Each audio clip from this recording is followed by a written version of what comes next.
Imagine returning to work a month or less after giving birth. Mm-hmm.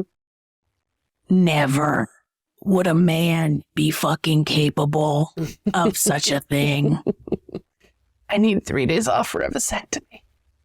Well, and again, who's making the laws? Who's had these lived experiences? Right. Mm-hmm. That's one of our problems, right? But this is also where white women come in and their proximity to this power, hoarding power. And instead of disrupting this system that really is not serving you, you're affirming it in all these different ways, right? It's like, why are we supporting the men in legislation who are trying to control your body? I would be cussing motherfucker out every night at dinner. Don't you come home. Don't you. You voted for what? Don't come home. Don't even. I will punch you in your balls to give you an inkling. They're going to need family leave for that, don't you think? Don't you even.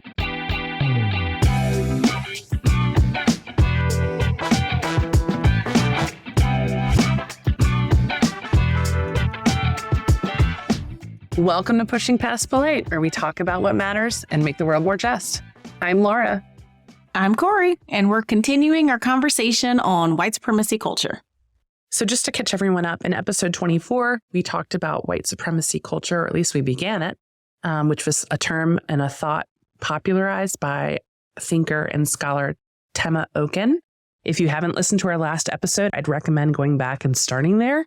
But as a reminder, she published an article talking about the 15 characteristics of white supremacy culture: perfectionism, sense of urgency, defensiveness, quantity over quality, worship of the written word, only one right way, paternalism, either or thinking, power hoarding, fear of open conflict, individualism, I'm the only one, progress is bigger and more, objectivity, and the right to comfort.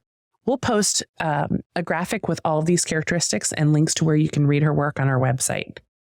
So these things show up in a lot of different ways, and they show up in us individually, they show up in us collectively, but they are embedded in our institutions all over the place. And that's why you see over and over and over again, leaders of organizations that are mostly white and white men. You see it in every single industry. Right. And it's not because white men are smarter or more articulate or have better education or any of that. It's none of those things. It's because the system was designed for them to see themselves everywhere, to expect to be in every place, to feel like they belong everywhere they go. And so they show up like, you know, they have 60% of the requirements for a job, and they just go ahead and apply. Meanwhile, we hold ourselves to much higher standards. Much higher standards. Oh, I shouldn't. No, I don't think I'll make it. Right? I don't know if I have enough. Right. We have this whole narrative where we're talking ourselves in or out, and they're like, you know what? We'll see what happens. I'll probably run this place in 5 years. Right, exactly. And then they end up doing it, right? It's like, I remember buying a car a few years ago, and this was before kids. Mm-hmm. And like, I had this Nissan Rogue for years, and I kept it. It was paid off. I love my little car, drove it across the country, all the things, right? And but I wanted something different. So we went online and we found this car that I liked, and it was like my anniversary present or something for the first year or the second year we were married or something like that. You made it. Get a car. Right? Yes, we got a car. And the guy who we met to go purchase said car was this young white guy. And when we get there, he looks like absolute shit. Like we're at a, like a car dealership in Alexandria, Virginia, or Arlington. Okay, so I was wondering, were you buying it privately from just a random person? No. You're saying he was the representative at the dealership. Yeah. And so, and let me tell you what I mean when I say he looked like absolute shit. We meet up with him. We go inside, we're sitting down, and I'm like, are you okay? And he's like, yeah. I was like, you look like you had a rough night.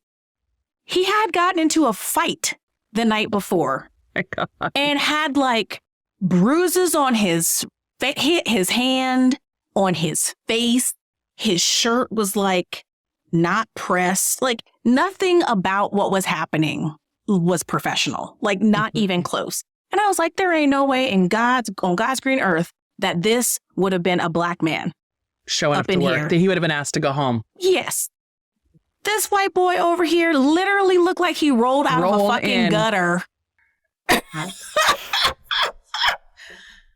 Wow. And he's the representative of And he's the dealership. face. That face. Oh my gosh. Like, and he's the guy that might be running the place in a few years. Like, what the fuck? Like, you literally, and you're like, yeah, he like went into detail. Like, he told us about this fight that he got into. He wasn't even trying to hide it. Not even trying to. What if women had this kind of confidence? Come on now.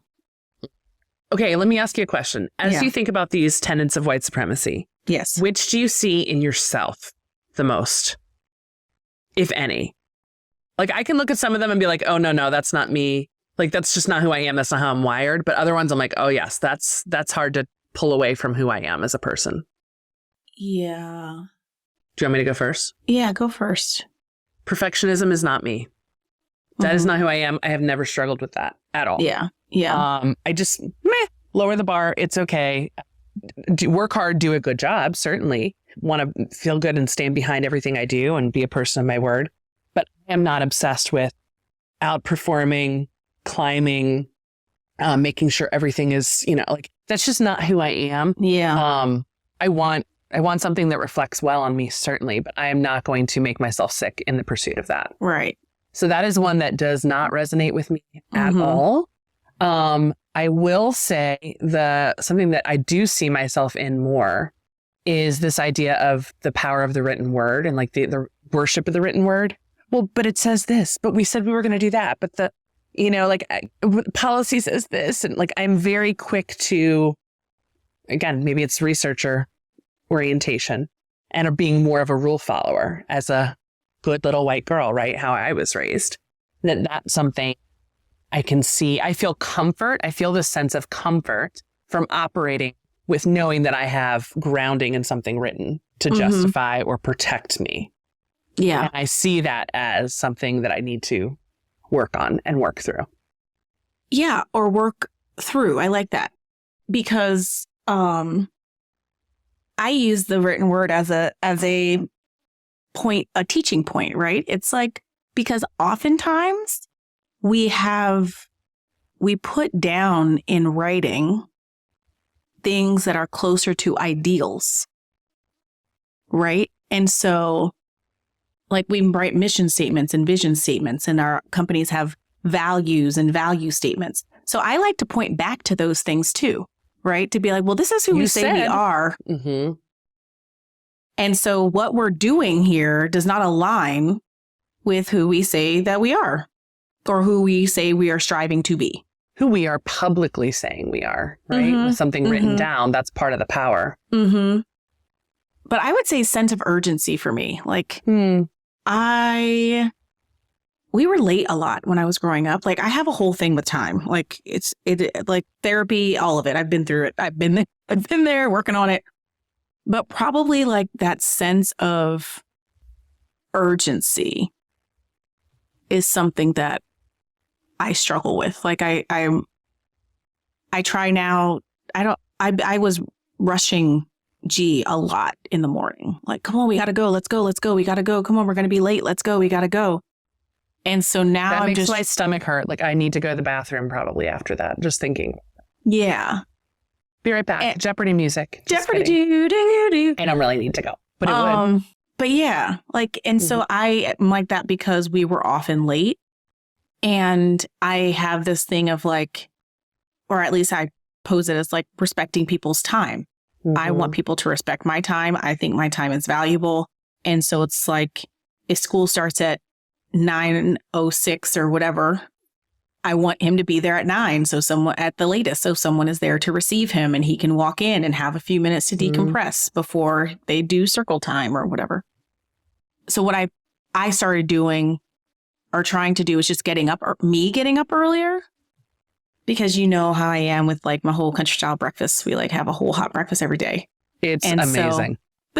So I try to get myself up a little bit earlier so that I can get that started earlier so that it creates some space for you all to be able to be a little bit more relaxed as opposed to passing on that sense of panic and urgency to him. Because often the last thing we're doing is eating before we leave, right? So like if I start cooking earlier. Yeah, it is. You have courses to that breakfast. That shit's amazing. We could start eating earlier, which means it gives him more time to just kind of sit and relax and eat and enjoy before we have to leave.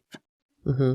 I think often about how my interactions with my kids, more so a while ago when they were bitty in preschool and I was getting them up and out, but how my interactions and my tone was going to set the tone for their day. Yeah. Right. They were going to walk into preschool either upset or defeated or frustrated or encouraged and excited and feeling prepared. Yeah.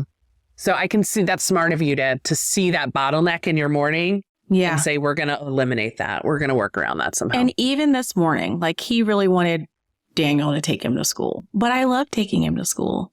And so he was going to let me take him to school, but he really wanted Daniel to take him to school. Thanks, honey. Nope, feelings aren't hurt. Yeah. And so he was like, I said to him, I was like, but I like to take you to school. He's like, okay, bye, Papa. And like we walked out and then Daniel was going to leave and go to work. And so he's like, but I want Papa to take me. Aww. And I was like, okay. So Papa just got in my car and he drove us and I got in the passenger seat. And so you got to go too. Yeah, we both went. That was awesome. Yeah. What does Papa do that's so magical? Is he like playing some really fun tunes and dropping the windows? What's he doing over there? I just think that they get more time with me. Yeah. And so it's like, that's just time. It's a more limited resource with him. Mm-hmm. I get that. Mm-hmm. And so it's like he usually picks him up from school most days. And so if he's around to take him, I think he just likes to have that time. I love it. Mm-hmm. That's not a bad thing. Not at all. Mm-mm. And I bet you don't feel threatened by that either. No, that's why I was like, all right, let's just go. Because he was already in the seat. In the car seat. Yeah. So it's like, all right, well, I'll just get over here. Papa will drive. We'll just take this car. So what you're saying is you don't struggle with the I'm the only one characteristic. You're happy to share with your husband. Not as much. Yeah. Because it's not about me. That's right. It's about you feeling connection to all the people that love you. That's okay. Yeah. Yeah. And that's okay. And I think that one of the things we can do to be disrupting this like white supremacy culture and these tenets of white supremacy culture is being able to recognize them. We'll recognize the way that they live in our bodies, like seeing the perfectionism that you deal with or don't deal with, seeing that sense of urgency or that defensiveness. Or fear of conflict. I feel like defensiveness is something that I manage. I work at managing. Same. Right? Like just you and me the other day, you were sharing feedback. That was really great feedback. And I found myself feeling like you were critiquing me or feeling defensive. And I was like, that's not what's happening here at all. Like I had to shift my own mindset. You know what I'm saying? That's interesting. Like self-talk is a part of your strategy. Self-talk Same for me. Yeah. I remember a while ago when you said, hey, there's something we need to talk about. It was regarding how I handled a situation. And I remember feeling, again, same kind of thing, like feeling your body temperature go up. You know, you like feel the heat in your ears. You're like, it's coming. Right. And then just saying to myself, like, no, I'm not a bad person. Kori cares about me and I want to grow and do and learn and do better. And so I need to just take a breath, like let this feeling slowly leave my body and I'm going to listen and I'm not going to react. I'm just going to listen. Let me process this, you know, like that self-talk is really, for me, has been a strategy in alleviating that defensiveness. When I hear someone say something or come at, not that you came at me, but if someone were to come at me, I try to think instead of responding, like what is behind their feelings right now? What do I need to understand and take away from this? Mm-hmm. Because I think there's power also in like breathing, holding onto it and figuring it out as opposed to a reaction. Mm-hmm. And I think that there's also power in just like telling yourself, you're safe. You're not the center. Like this isn't about you. Yep. Right? Like just people have had whole days and whole things before they've encountered you. That's right. And so, this is not about you. That's right. It is. It's not about me. It's not about me in a good way. It's not about me in yep. It's just. People have like rough days, rough moments. And so one of the things I try to do is like share light, just like leave people with a little bit of light. And even when I'm upset, which is harder, but like I know, like I've been on phone calls and just like, I know that you didn't do this. Like you personally did not do this. You are the person who answered the phone. Right. As I'm calling about this grievance, and that you personally did not do this. I even say that out loud sometimes. I'll say, listen, I do too. This is, I want you to know I'm not mad at you, but this is not reasonable. This is something we need to fix. What suggestions might you have? Absolutely. And I feel like right now, one example of fear of open conflict is the way people are speaking up about what's happening on campuses all over the United States in terms of like silencing Palestinian supporters. Yes. And even just like the fear of open conflict is like the people who are at events and disrupting the events, how they're getting dragged out, right? Instead of us having this discussion, instead of us attacking and tackling these concerns and challenges because I'm a public servant and you voted me, I'm here to represent you, right? Well, we're going to remove you from the space because we don't want to have this open conflict. Yeah, we need to have the appearance of decorum and order. Exactly. Right, which is white supremacy culture. Which is white supremacy. So it's like either we're going to have this conversation. Another example is like when the microaggressions take place at work or in public. And when the person says to you after the meeting, they don't say anything during the meeting to disrupt it, but they say to you after the meeting, oh my gosh, I'm so sorry that happened to you. I can't believe so-and-so said that, whatever. That's that fear of open conflict, right?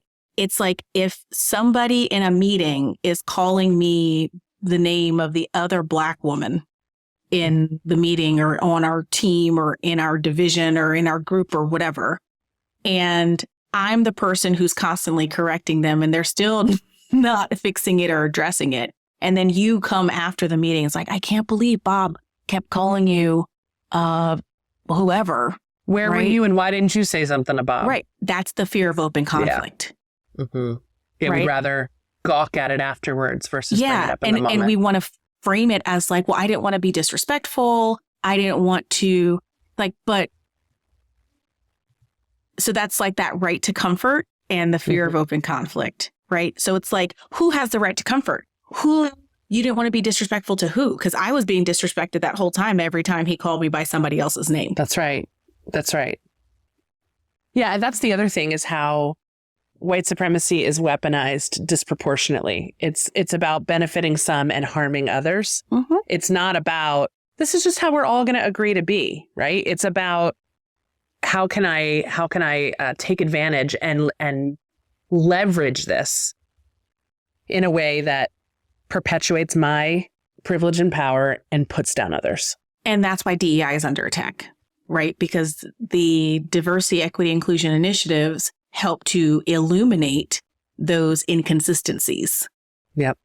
Right. And so one of the first things that's interrupted for people is that right to comfort. Yes. And so it's like, well, it was really messed up that George Floyd got murdered and that got broadcast for 9 minutes while a white man had his knee on this neck and he's literally dying in front of us on all of our phones. Whew, and I don't feel like doing all this work to unlearn and reteach myself. Like I was really in it for a while, but it's like, this is long game work? No. I'm good. Let's just I prefer my comfort. I prefer my comfort. Let's push the people out who are helping us make progress. Let's make them so uncomfortable that they need to go. Or let's just get rid of the whole division, the whole department, the whole group in which those people operate. Let's just, and say we're going to redistribute them into other places where they can still do that work. Right. But just, we're not going to name it that. We're going to redistribute them or not. And I think we've done enough. We have a racial equity statement and Good talk. Yeah. But little coach butt slap. I'm going to go ahead and opt out. I am opting out. Because you can. Yeah. Because you can. Mm-hmm. This has been a good conversation about the white supremacy culture piece. I think it's the beginning of many. I think in the same way we've peppered it throughout our conversations up to this point, it will likely continue to come up and come back to this. And I'd like to be able to come back to this and have continued conversations weaving this through and have people have some kind of familiarity with what this means. Yeah.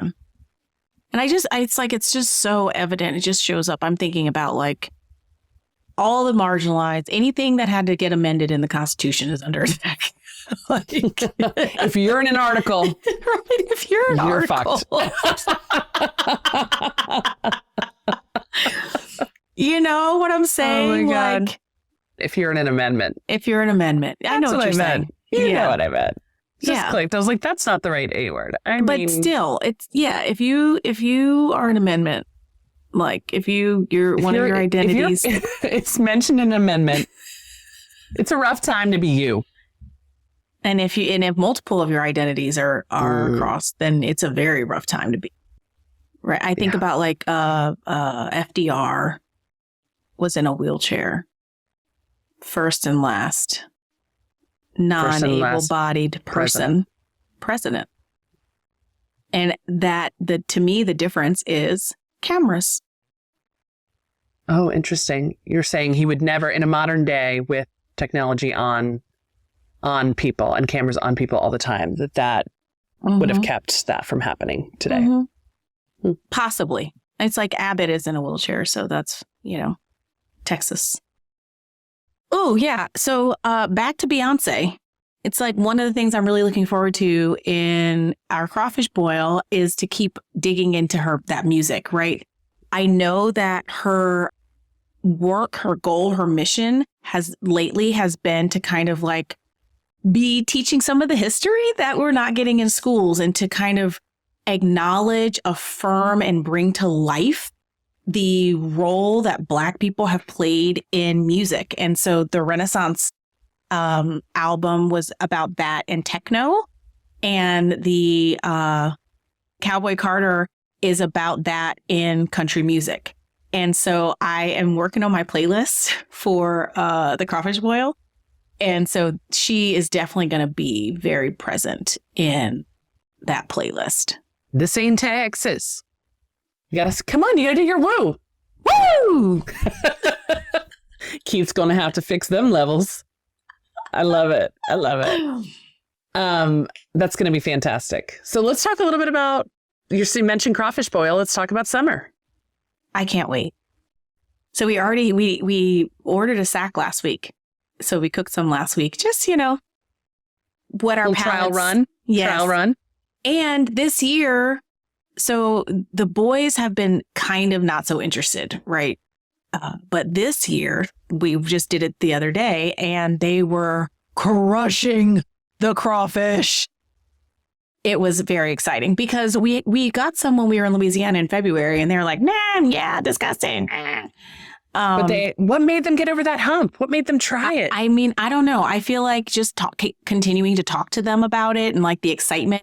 G loves a party, right? Like legit, he loves a party. Who's all coming? That's his favorite question. Who's all coming? Who's all coming? Is this the party? So, we had his birthday party. Who's all coming? And now he wants to know the crawfish boil. Who's all coming? So cute. Yes. So that's his thing. So we were doing like a kind of trial run. They each had like a bowl. Daniel and I peeled a bunch for them, and they were like going to town. They had their water. It was adorable. That's awesome. I was thinking, because it's not really a super kid-friendly looking food. That's for damn sure. It's got legs and eyes. Yeah, so we get them alive. We purge them, which is like hose them off with water and salt because they live in freshwater mud, basically.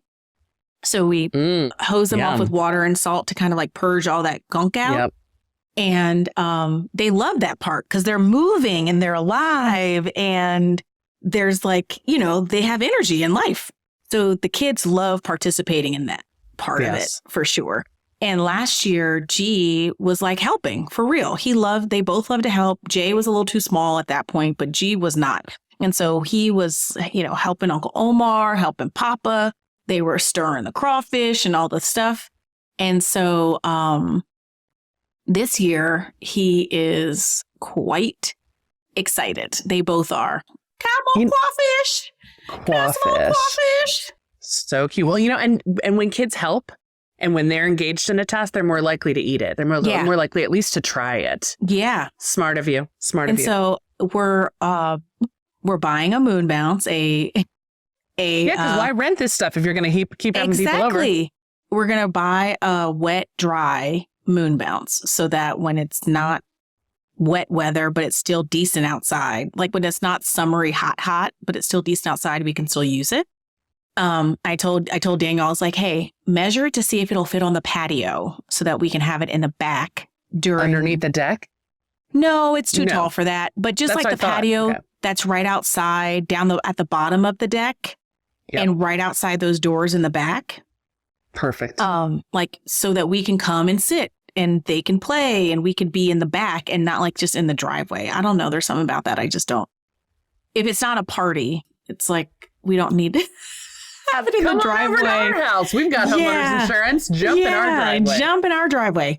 So we're ordering that. It'll fit back there. It's going to be super fun. That's like our main thing. And then we're going to travel for my mom's birthday. So that's what Jake's looking forward to.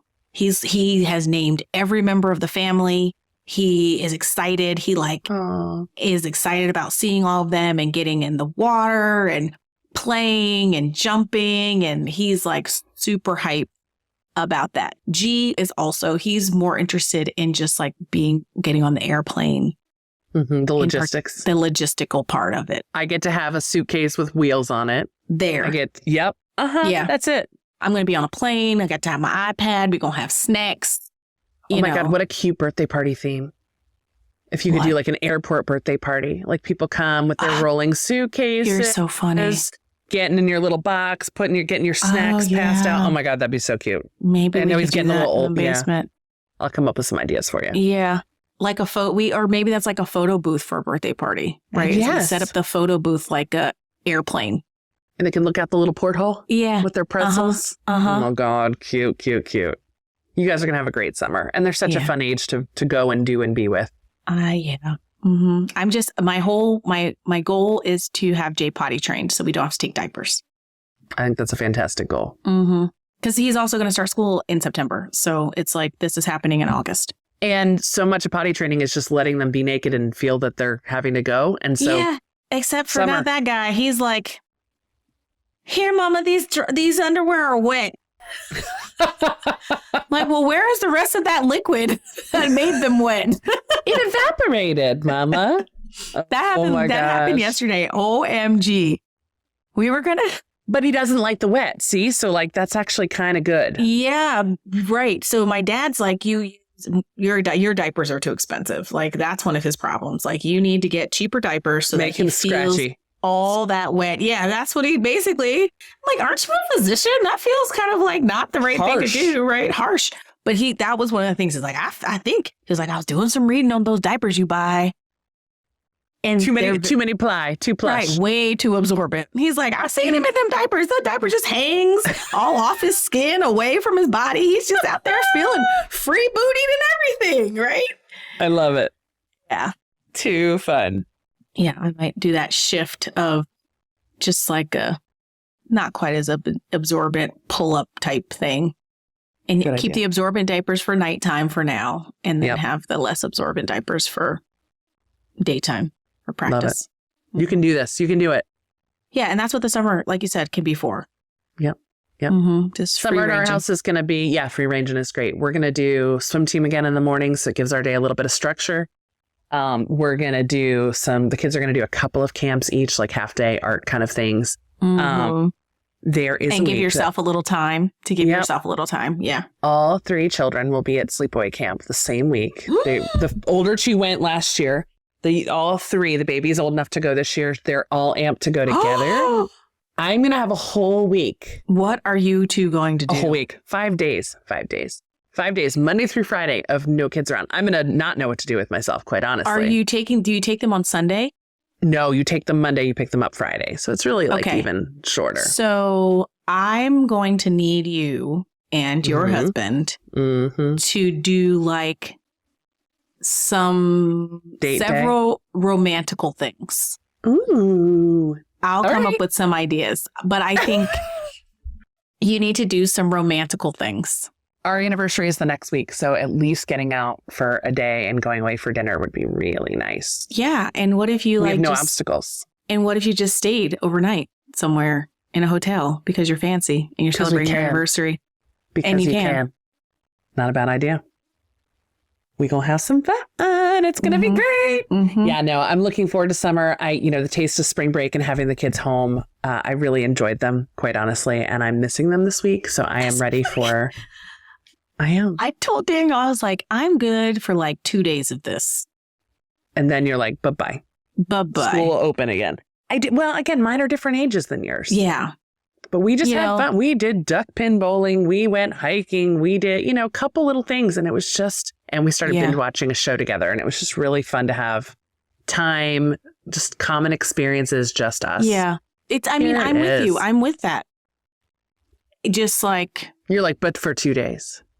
For now. Yep. We'll talk in a few years. Yeah. Anyway, for now. We wish everyone a lovely spring and summer. We are going to be taking a break because the pace of life come May and June is a little bananas. And we want to spend time with our families and our babies like we hope you'll be able to as well. Because we are divorcing ourselves of white supremacy culture and the urgency and need to publish every other week, right? Mm-hmm. So there's that. Hope you have a wonderful summer. Would love to hear what you're going to be doing with your time off. If you were able to carve some away, we highly recommend that. And we can't wait to show you what's in store for season 4. Thanks you for listening to Pushing Past Polite. Try that again. Push past it. I'm not passing that anywhere. You better watch your mouth. Thank you for listening to Pushing Past Polite, where we talk about what matters and make the world more just. I'm Laura. I'm Kori. Next season, we're going to have some more guests. Stay tuned. We'll introduce you to some more friends. Take care. Bye. Bye.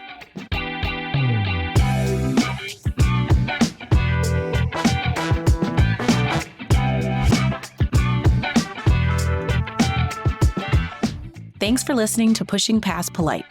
We encourage you to go deeper in your trusted spaces and find new space for good conversation.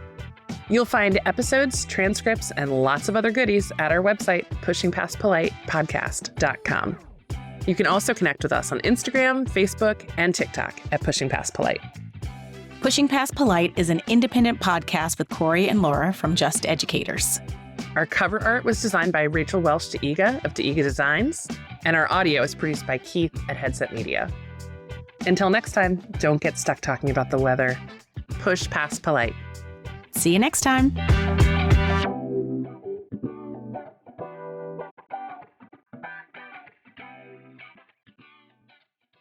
Bye-bye. Jay, you did perfect.